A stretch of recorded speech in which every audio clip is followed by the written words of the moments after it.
Оқиғаның орын алуы Африка болатын. Бұл қоғам көптеген қарақшылар мен ұрыларға толы. Әр күн сайын қылмыстар орын алып, нәтижесінде бейбіт тұрғындар мен полиция өкілдері қаза таба бастады. Мұндай шығынға ұшырап, күнделікті қанға айналған қоғамын тазарту үшін билік бірқатар іс-шаралар жасады. Олар полиция орнына робот полицияларды тағайындауды шешеді. Бұл ретте өнертапқыш Винсент өзінің полиция роботын таныстырады. Бастапқыда жігіттің өзі де жасанды интеллект дегенге сеніп, оны құптай қоймайтын. Сол себептен қазіргі ұсынып отырған роботы өздігінен ойлана алмайды. Оны белгілі бір полиция басқарып отыруға тиіс. Винсенттің бұл роботының басқару құрылғысы адамның басына қалпақ болып орнатылады екен. Ал бұл ретте робот полиция жобасын ұсынып отырған екінші адам бар еді. Оның есімі Дин болатын. Жігіт өзінің еш басқарусыз-ақ адамдармен бірге етене жұмыс жасай алатын робот полициясын ұсынады. Бұл роботтың Винсенттің жобасына қарағанда едәуір артықшылығы бар. Мәселен, оны еш басқарып керек емес. Тек қандай да бір полициялық операцияны орындағалы жатқанда тапсырманы түсіндіріп бұйрық берсең болғаны. Робот полициялық операция кезінде де адамдармен жақсы серіктестік орната алады. Олармен ұйымдасқан түрде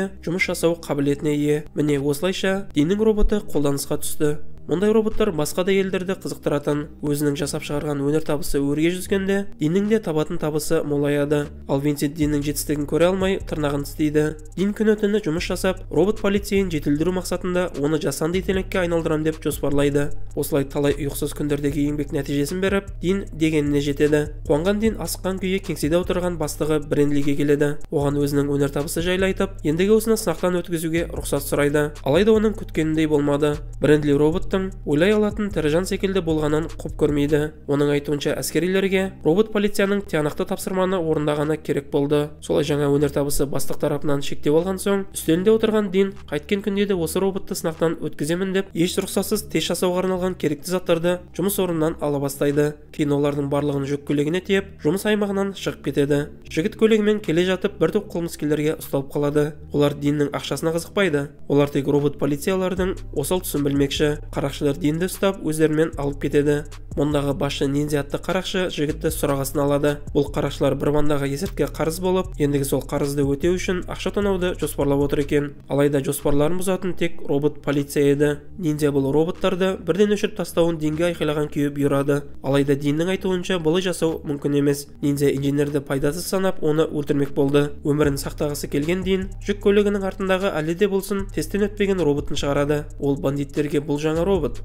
Бірақ оның басқалардан айырмашылығы ол ойлау қабілетіне ие дейді. Роботқа үйреткің келгенді үйрете аласың дейді. Дин әлі де болсын сынақтан өткізілмеген роботты қосуға бекініп, оның жадына жасанды интеллект орнатады. Робот іске қосылған соң, жан-жағына қарап баланың тірлігін жасап тығылып қалады. Сөйтсе бұл робот жаңадан туылған сәбидің күйін кешкен екен. Баладай болған роботты Ниндзяның қыз әріптесі бауырына басып, оған Чаппи деген есім береді. Дин де роботты баласындай көрді. Ал жұмыс орнында қалған Винсент басқаларының назарын өзінің роботына аударуға тырысуда. Қанша жерден барлығын оны қарауға шақырса да, ешкімнің оған мән бергісі келмейді. Қызметкерлер үшін Диннің полиция роботы тұрғанда, бұл жігіттің роботы керек емес еді. Оған қоса Винсенттің роботы тым қатты шығынға ұшыратуы мүмкін. Айналасындағылар Винсентке күліп, оның роботын пайдасыз деп танығандықтан, ішіндегі қызғаныш сезімі мен ашуы Винсентке зиян келтіріп, оны жаман тірлікке бастайды. Ол тәуекелге барып, жұмыс орнындағы маңызды кілтті өзіне алуға тырысады. Бірақ кілт тұрған бөлмеге келгенде оның жоқтығын байқады. Өйткені кілтті өткен жолы Дин рұқсатсыз алып кеткен болатын. Кілттің жоқтығынан ішінде күмән болған Винсент Диннің артына түседі. Күнде жұмыстан соң оның Ниндзяның бандасына баратындығын анықтайды. Ал мұндағы Чаппи робот жаңа балаша әлемді танып білуде. Бала әлі де болсын қоршаған ортадан хабарсыз болса да, Ниндзя оны қылмысқа үйретуде. Бірақ Чаппи оны қабылдамайды. Оны баласындай көріп кеткен қыз да роботты ондайға қимайды. Алайда Чаппи Ниндзя үшін тек қылмыс жасау үшін ғана қажет. Ол үшін Чаппи тез өсіп, мықты бандитке айналуы тиіс. Жаңа туған баладай мейірімді болып жүрген Чаппиді қаталдау ету үшін Ниндзя оны бір топ бандитке әкеліп ұрғызады. Бандиттер Чаппидің жанын шығарады. Әйтеуір деп жүргенде Чаппи қашып үлгерді. Бірақтан жалғыз қалған роботты Винсент кезіктіреді. Ол Диннің роботты іске қосу үшін кілтті пайдаланғанын түсінді. Кейін Чаппиді қолға түсіріп, оны қинау арқылы кілтті тартып алады. Бір жауыз бандиттен қашамын деп жүріп, Чаппи Винсенттің қолына түсті. Бірақтан жаңағы оқиғаны пайдаланып, Чаппи босап шығады. Бұл уақытта аспаннан күн кетіп, уақыт кешкі жаққа таяған еді. Чаппидің анасы оның келмеуіне байланысты уайымдап отыр. отыр. Кейін Чаппи оралғанда оның қандай күйге түсіп кеткендігін көреді. Робот әбден таяқ жеп оққа ұшқан екен. Оған қоса Винсенттің адамдарынан қиындық көргені бар. Чаппиді аяп кеткен анасы ниндзяға айқайлап баламызды қинама дейді. Осылай ниндзяның да басына тигендей. Ол қанша жерден қатыгездік танытса да, адамнан айырмашылығы бар Чаппидің жауыздыққа өйтіп оңай үйрете алмайды. Сондықтан да Чаппиді алдап солап өзі секілді ете бастады. Оған төбелес өнері мен қару атуды үйретеді. Осының арқасында Чаппиді әжептәуір соққы жасап қару ата алатындай болады. Ендігі мәйдә-шүйде тірлікке дайын Чаппиді ниндзя қымбат көлікті ұрлауға келеді. Бірақтан дебюттік қылмасында Чаппи ағаттық істеп көлікті сындырып тастайды. Ниндзя Чаппиге түсіндірме жүргізіп, көлікті тек ұрлайсың деп айтады. Одан соң қайта қылмыс жасап, бұл жолы Чаппи мен әріптесі бір көлікті қолдетеді. Бандиттердің аумағында жүрген Чаппи өліп қалған итті байқады. Оның не істеп жатқанын түсінбеген Чаппи итке таңдастықпен қарай бастайды. Сол сәтте келген ниндзя робот балаға өмір мен өлімді түсіндіреді. Ниндзя оған мысал ретінде роботтың өзін көрсетеді. Чаппиге сенің қуатың таусылып, денең істен шыға бастауда деп айтады. Міне сол сәтте сен өмір сүруіңді доғарасың дейді. Сөзін жалғаған ниндзя тонаушылықпен айналысып ақша тапқың келіп жүргені саған жаңа дене сатып алуым үшін дейді. Чаппи ниндзяның бұл ойын құптады. Кейін іштей қапалы робот өзін жасап шығарған Динмен жолығады. Оған неге мені істен шыққан жартылай жарамсыз денеден жасағансың дейді. Сол сәтте Дин ақталып, өзінің бұлай жасауының себебін түсіндіргелі жатыр еді. Алдында тұрған робот Чаппи құлап түсіп, талып қалады. Диннің айтуынша бұл бағдарламалық қарсылық білдіруінен болған екен. Чаппиді қайта қалыпқа келтіру үшін ол жұмысқа келді. Мұнда Винсент те бар. Динді көрген ол тығылып қалды. Сөйтсе Чаппидің талып қалуына себеп болған осы екен. Оған қоса базаға кіріп алған Винсент білгенін жасап барлық Дин ойлап тапқан полиция роботтарын істен ажыратып халыққа қарсы қойған екен. Өйткені солай жасап өзінің роботтарына сұраныс тудырғысы келді. Чаппи қайта қалпына келтірілді. Екеуі бұл жерден кеткелі жатқанда Чаппи Винсенттің роботтарына арналған қалпақ пен робот денені көреді. Оның ойына өзіне осы жаңа дене келе ме екен деген сұрақ келді.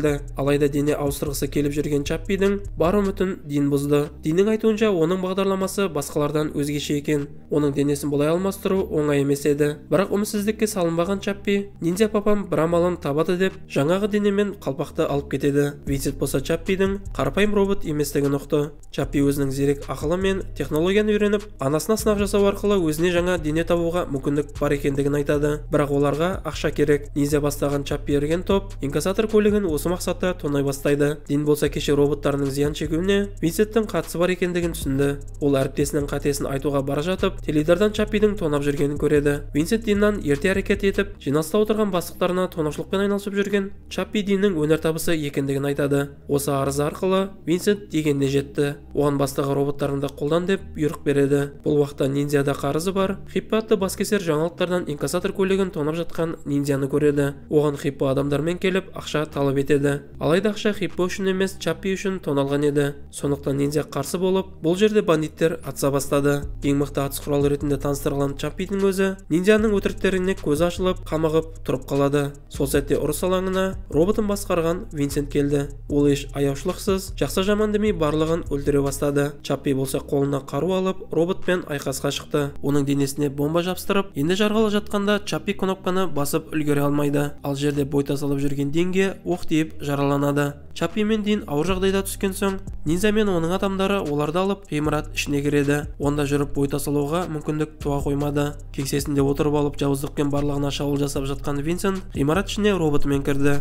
Жаралылармен жүргендер екіге бөлініп Чаппидің анасы өзін құрбан рөлінде ұстайды. Ол Винсенттің роботына ашық қарсы шығады. Осылай соңында өзі де оққа ұшты. Чаппи болса әйтеуір дегенде кнопканы басып Винсенттің роботын жойды. Алайда анасы қаза тапты. Қаза тапқан анасын өлтірген роботты Винсент басқарғандықтан Чаппи ашулы түрде оған келеді. Қашуға ұмтылған Винсенттің ойы іске аспай Чаппидің қолына түседі. Алайда жауыздыққа қас Чаппи Винсентті өлтірмей сүйектерін сындырардай соққы жұмсап кетеді. Ал Диннің жағдайына келер болсақ, оның халі нашар. Чаппи оны аман алып қалу үшін Диннің денесін робот денеге көшіреді. Сонда ол жаңа денеге ие болып шыға келді.